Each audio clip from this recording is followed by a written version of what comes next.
पहले हमास, फिर Hezbollah,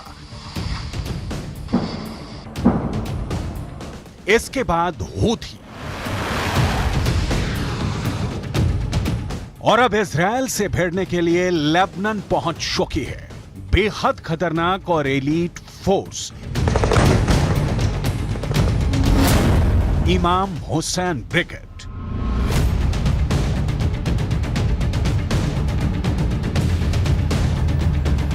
Israel के सैनिक 24 घंटे हर सेकंड आंखों में तेल डालकर इजरायल और लेबनान की बॉर्डर की सुरक्षा कर रहे हैं। और ऐसे वक्त में इजरायल को एक बड़ी खबर मिली है। यह खबर नेतन्याहू के लिए मुसीबत पैदा करने वाली है। इमाम हुसैन ब्रिगेड को सीरिया से लेबनान में शिफ्ट किया जा चुका है और लेबनान के अंदर इस वक्त इमाम हुसैन ब्रिगेड को मौजूद बताया जा रहा है।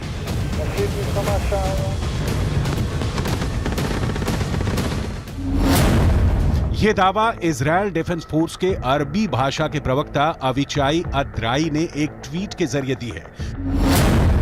ट्वीट में लिखा गया है कि हाल के हफ्तों में इजरायल के खिलाफ हिजबुल्लाह के बुरी तरह से फेल होने के बाद अब इमाम हुसैन ब्रिगेड सीरिया से लेबनान आ गई है और इसका लीडर जुल्फिकार है। इमाम हुसैन ब्रिगेड को भी ईरान फंड करता है और दावा यह किया जाता है कि यह इमाम हुसैन ब्रिगेड ईरान के सबसे ताकतवर सेना इस्लामिक रिवॉल्यूशनरी गार्ड को रिपोर्ट करती है। इमाम हुसैन ब्रिगेड का सीधे लेबनान में पहुंचना गुरुवार को लेबनान से एक बार में लगातार 19 हमले और फिर शुक्रवार को हिजबुल्लाह के चीफ नसरुल्लाह की फायर ब्रांड स्पीच से साफ है कि मिडिल ईस्ट में अमेरिका और इजरायल के लिए खतरा बढ़ गया है।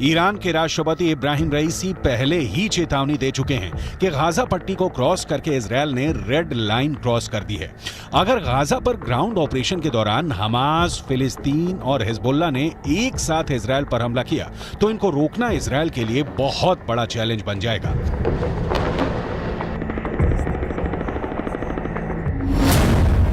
गाजा में हमास के लड़ाकों की तादाद 40 से 50 हजार के करीब है।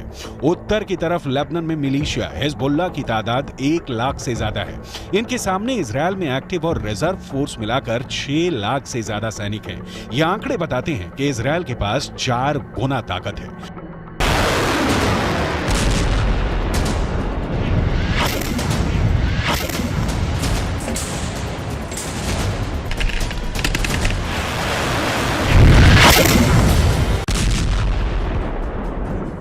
लेकिन हिजबुल्लाह के चीफ नसरुल्लाह से फिर भी अमेरिका घबराता है, क्योंकि नसरुल्लाह के पास अपने ओजस्वी भाषणों के जरिए बड़ा संगठन खड़ा करने की और सैनिकों में जोश भरने की अद्भुत क्षमता है।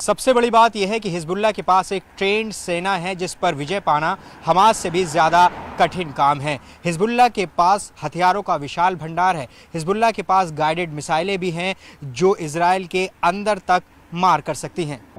हिजबुल्लाह के पास एंटी टैंक मिसाइलों का बहुत बड़ा जखीरा है, जिसकी वजह से इजरायल को नुकसान भी पहुंचा है। ये मिसाइल ईरान से सप्लाई की जाती रही है और ऐसी मिसाइलों का हिजबुल्लाह के पास बहुत बड़ा जखीरा है।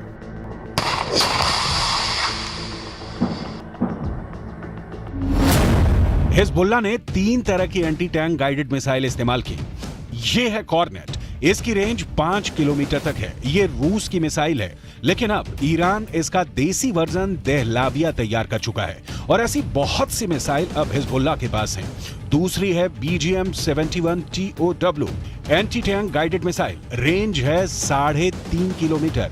यह अमेरिका में बनी मिसाइल है, लेकिन अब इसकी नकल ईरान तैयार कर रहा है और उसने हिजबुल्लाह को सप्लाई की है। तीसरी है 85 कॉनकोर्स, रेंज 4 किलोमीटर। यह भी रूस ने बनाई है और अब ईरान में ये दोसान नाम से तैयार की जाती है। तीनों मिसाइल बहुत ही घातक है। 7 अक्टूबर के बाद हिजबुल्लाह सीधे जंग में नहीं कूदा था।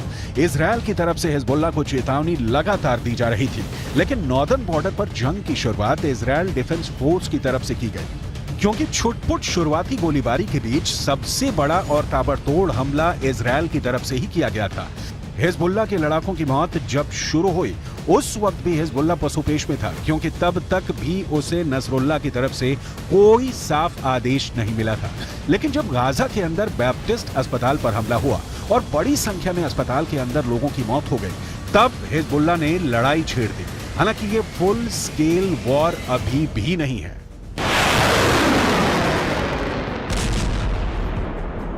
और इस 3 हफ्ते की लड़ाई में हिजबुल्लाह के अब तक 50 से ज़्यादा लड़ाके मारे जा चुके हैं। अक्टूबर के तीसरे हफ्ते में तो हिजबुल्लाह के 20 से ज़्यादा लड़ाके मारे गए थे, जिसके बाद इस जंग में हिजबुल्लाह धीमा पड़ता नजर आया, लेकिन बाद में धीरे धीरे वो इस जंग में फिर वापस आ गया।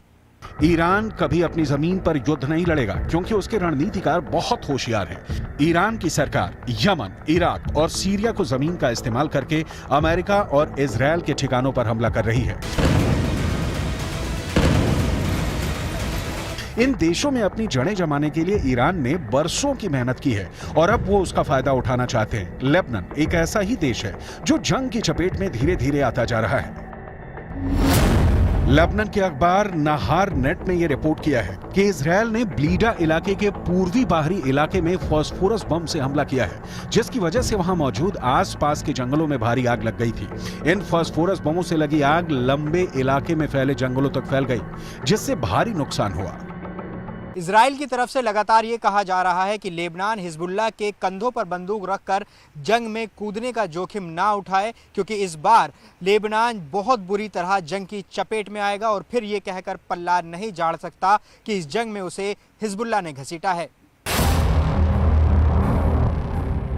इजरायल के प्रधानमंत्री बेंजामिन नेतन्याहू पहले ही ये कह चुके हैं कि लेबनान को इस बार ऐसा जवाब दिया जाएगा कि वो दूसरी जंग लड़ने के काबिल ही नहीं बचेगा। שאתם עושים פה ומה ששמעתי עכשיו מהמפקדים שלכם זה דבר חשוב מאין כמוהו. אתם הורגים אנשי חיזבאללה שמנסים לתקוף את קו החזית שלנו.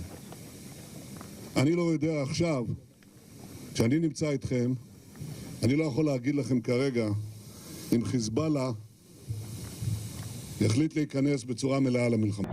नेतन्याहू के अलावा इजरायल के रक्षा मंत्री योव गैलेंट पहले ही कह चुके हैं कि इस युद्ध में इजरायल का बदला ये तय करेगा कि अगले 75 साल तक इजरायल की जमीन पर रहेगा या नहीं।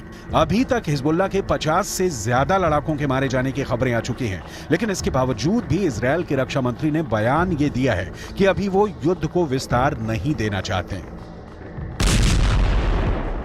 מנהלים מלחמה בחזית הדרומית כנגד חמאס.